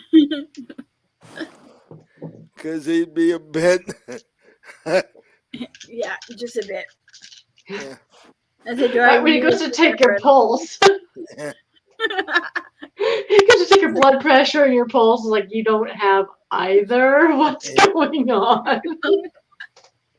I don't no. I'm okay, Well, but well, and then he would look at the grayish skin color and be like, we have to do all kinds of tests. There's something weird going on. Well, and then when he goes to listen to your heart, he's really going to freak out because it's not beating. This is true. I say, do vampires even need doctors? Not generally. And I would imagine there's a kindred doctor or two wandering around just in case. Because Yeah. there are things that vampires can get. Like there are diseases and stuff. Oh, they are?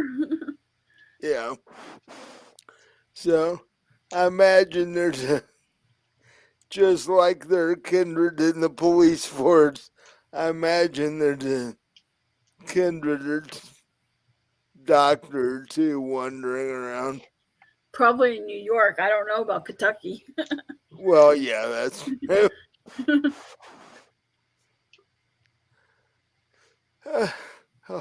Hopefully it's not necessary at the moment. Yeah, But we'll just go give him some sleeping pills. so you go into your bathroom and in your medicine cabinet and pull out your bottle of sleeping pills and uh, which you haven't taken since you were human. Yeah, exactly. Uh, so you don't really know what effect it's going to have, if any.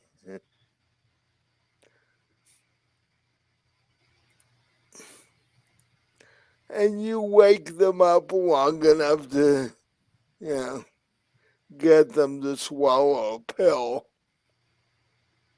And they pass back out. You're just hoping that this will calm them down enough that they'll stop screaming.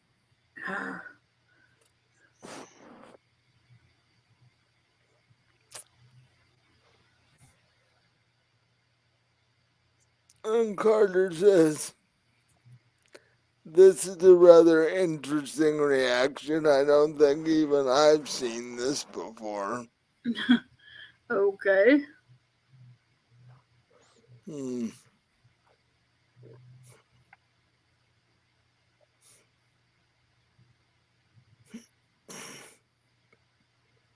Maybe Mm, call the prince and say, have you ever heard of someone screaming and have nightmares when they've been changed?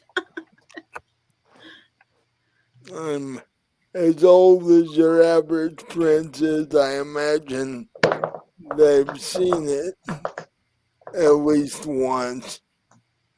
Uh, but Carter says if this keeps going, we might want to bring one of my vampire staff over to watch them while we're at dinner with the prince tomorrow. Yeah. Well, how long did it take me to come through it?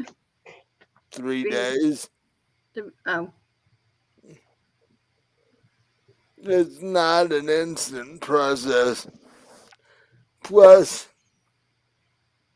as normal, when you finally did wake up, you were very hungry. So we should have we should increase our supply of blood for when the three of these guys wake up. yeah. And Uh, we also need to get those bullets that will actually do some good on the werewolves. mm, So blood, bullets. yeah. Anything else we need?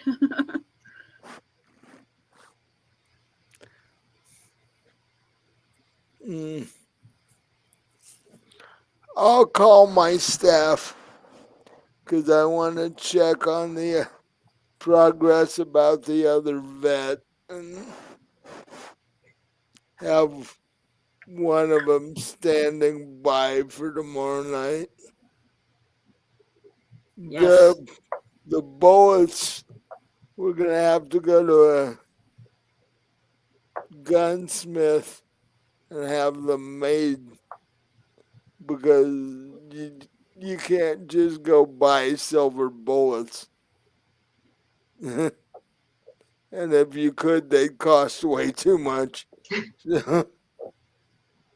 So best to have them made privately. Yeah. Yeah, it might cause too many questions too. Walk into a place and ask if they have silver bullets. Well, unless they're kindred. Well, yeah. Because the response is going to be in, did, did you just get out of the hospital or what? Right, or the response would be going, what are you gonna do? Hunt werewolves? And they'll laugh and roll their eyes. Like, as a matter of fact.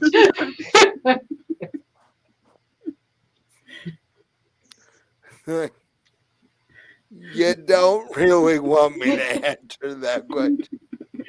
Right. It's like, maybe. Oh, yes, of course we are. We're putting on a play for Halloween. We, we need silver bullets. They're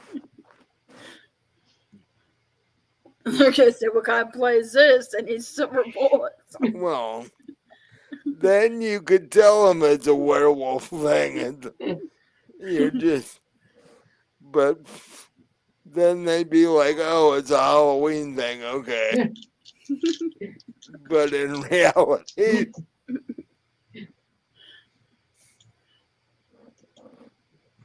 and if they ask too many questions, you just knock them out. Right. Or just bite them. Just bite them. Like, in fact, we are hunting werewolves, and I'm gonna take you with me just so I could prove it.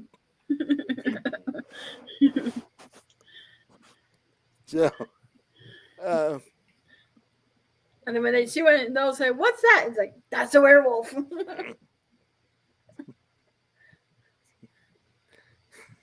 give him a 22 with one silver bullet in it and point him that way and go, have fun.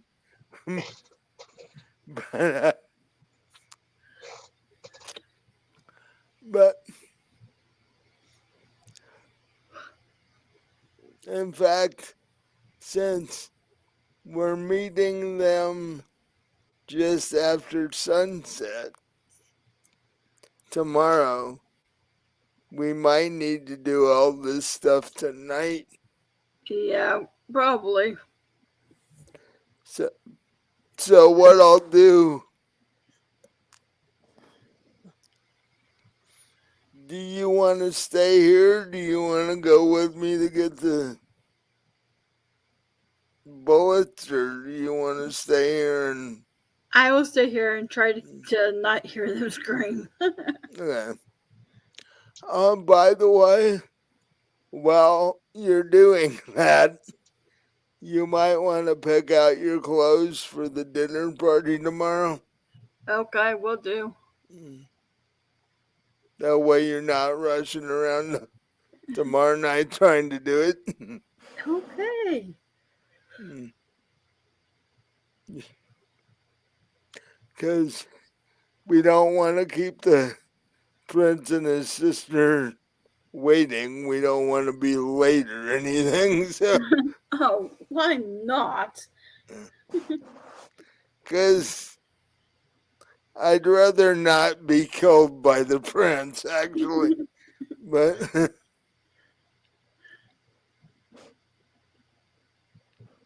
Well, hey, at least you wouldn't have to deal with werewolves.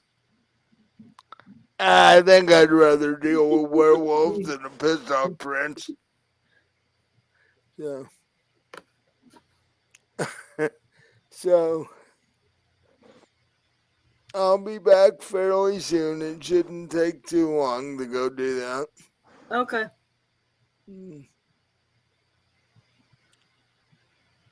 Have to decide how many bullets we want.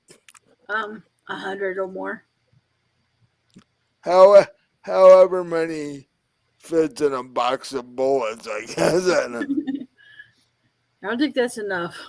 We need 2 boxes. I was going to say 60 to 80, I think, but at least according to books I've read. Well, Yeah. I haven't bought ammo in a while, so I'm not sure. Uh, and it depends on how many werewolves we're actually dealing with now. Yeah, we don't know that. Nope, we don't. So, That's why okay. the more the better, because that we're prepared. UPS shows up with a truck full of silver bullets. And they're like, what do you want us to do with Uh, this? So, Carter um, heads out the door. Hmm.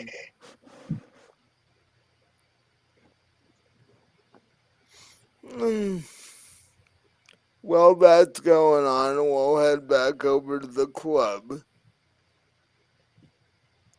Um, so you're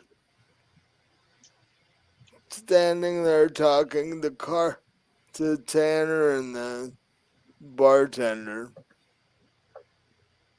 when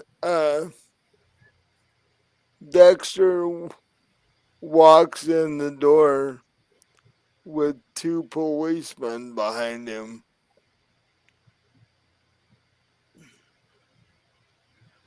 One is Officer Johnson, Sergeant Johnson, and the other one he introduces as his partner,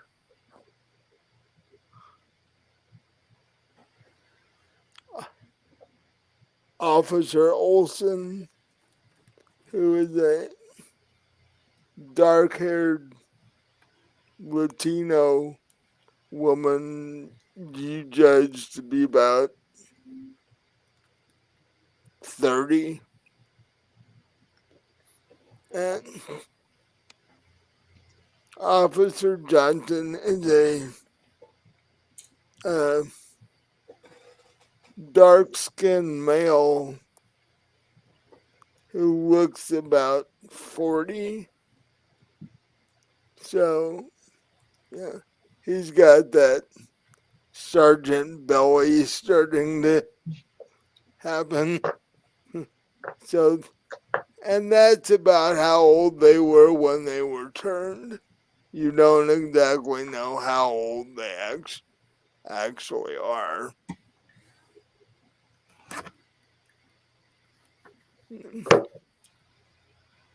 Uh,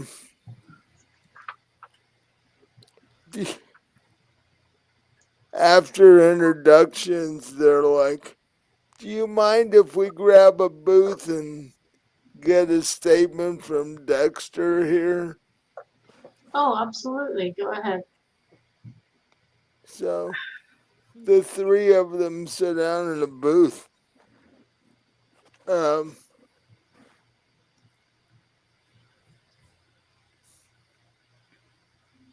and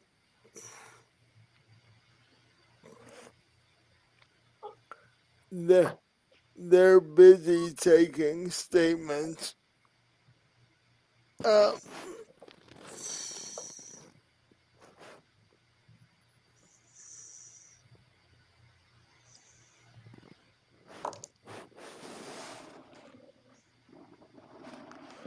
and all of a sudden,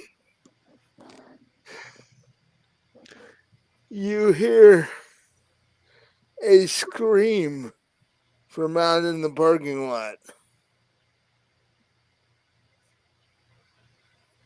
And you and Tanner and Dexter and the 2 police officers head to the door just in time to see this woman dragging off one of the customers that were still standing in line to get in the club. Well, that's not good. And I'm assuming it was a human customer. yeah, Oh, that's really not good. it was a I know it was. fairly thin looking teenage guy in a black mesh t-shirt. Uh, the kind that guys with six packs wear, but this kid wanted a six pack, but he wasn't quite there yet. A few cans shy of a six pack. and and he had the black pants that have all the rings and stuff Chains and shit. Yeah. down the legs and stuff. So typical customer at my club. Basically, yes. But you see him being dragged off toward the back of the parking lot by this woman who's surprisingly scrawny but surprisingly strong at the time. Hopefully the cops run out the door and try to catch her. Well, we'll have to see how good their deck scores are.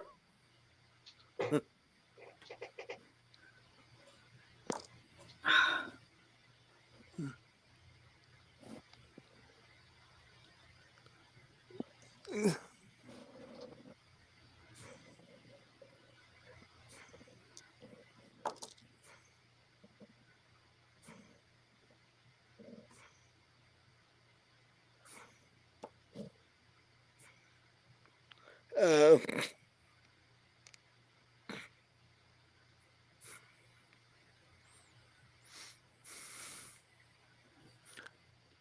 the Sarge almost catches up to her, but his partner, the female, for some reason is lagging behind. The sergeant does get an actual good look at this woman.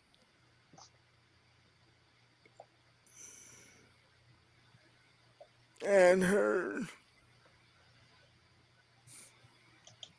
skin is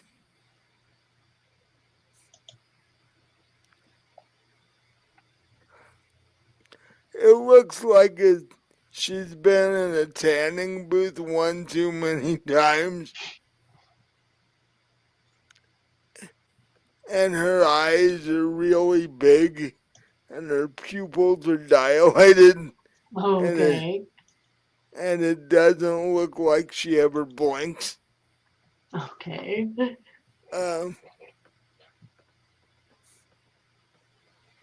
Like I said, very scrawny looking woman, but surprisingly strong.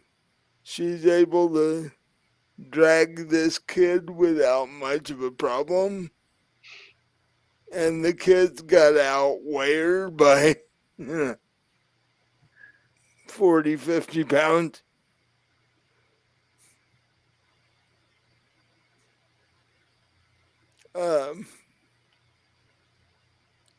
Like I said, the sergeant's able to get close, but she's able to avoid him. And they vanish into the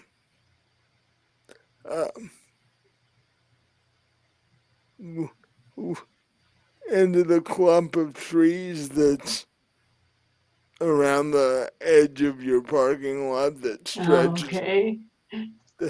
that stretched across the street.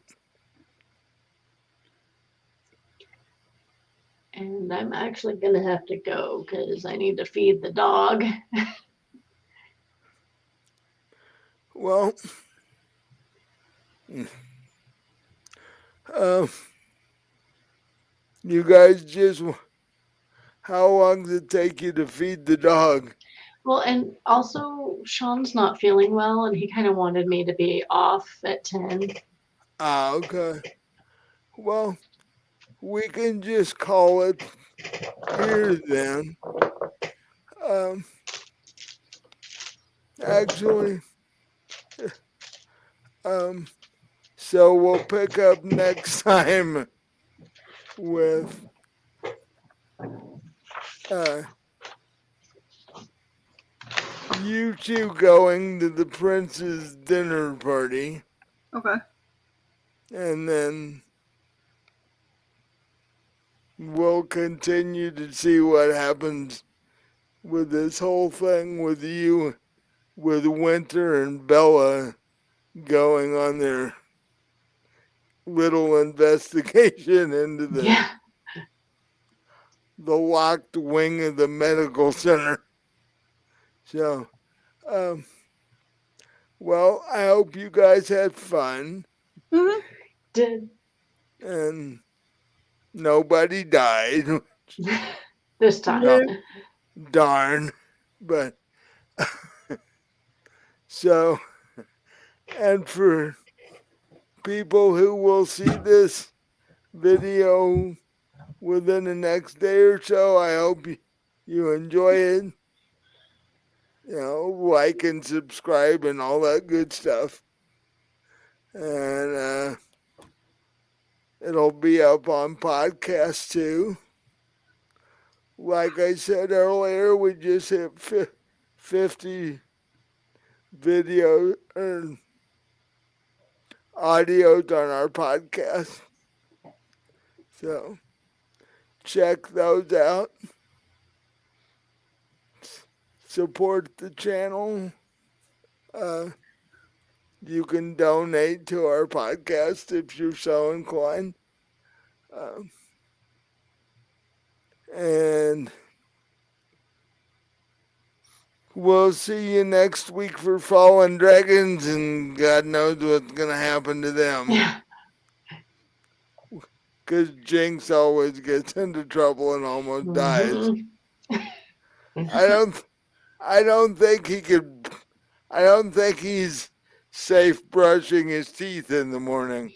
But so we'll have to see. And, and follow us on social media. We're Fallen Dragons of some sort on all of them. Uh, join our Discord because some of our people are always on it. You can talk to us and give us ideas and tell me horrible things to do to the characters and all that fun stuff.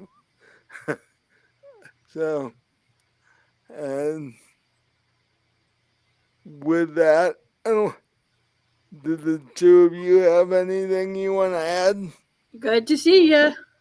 See you next time. See you next time. Oh, check out the links in the descriptions for Robin's books and go buy all of her books. And uh, that way you can be all caught up when the new one comes out around Halloween or so. And I think that's it. Um, so we'll see you next week for Fallen Dragons.